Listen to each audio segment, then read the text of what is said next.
Guys, good morning. So ayan, mayroon na tayong pinainit na mantika dyan. Ilagay na natin yung ating bawang.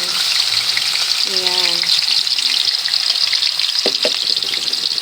Ayan, ilagay na rin natin yung ating sibuyas. Ayan.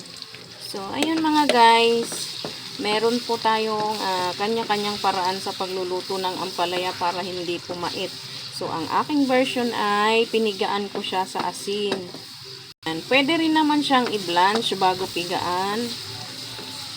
So, ayan, ilagay ko na rin yung aking kamatis.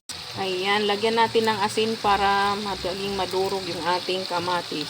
Ayan, durog na. Ilagay na natin yung ating pinigaang ampalaya. At lagyan din natin nito, chicken cube. At yan, ilagay na natin yung ating panghuli, yung ating itlog. So, ayan lang guys. Maraming salamat. Follow for more. Ayan, bye-bye and God bless.